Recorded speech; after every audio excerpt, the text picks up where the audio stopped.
How to view your blocked account on Snapchat. Hi everyone, welcome to the channel.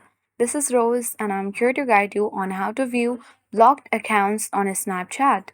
Watch the video till the end and without any further ado, let's dive right into the video.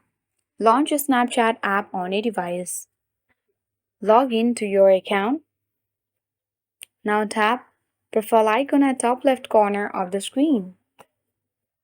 From the chat or profile feed section of your Snapchat, select your icon at top right corner to access settings section.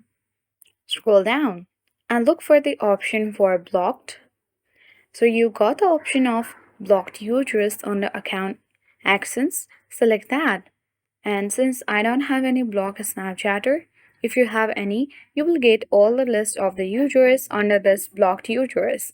If you want to unblock them, you can tap on the cross icon next to them and tap the unblock button, and after that they will successfully be unblocked on Snapchat. So in this way you can easily view your blocked accounts on Snapchat. Hope this video helped you. If you are new to our channel, hit the like button and subscribe for more tech and tips videos. Thanks for watching. See you in the next video.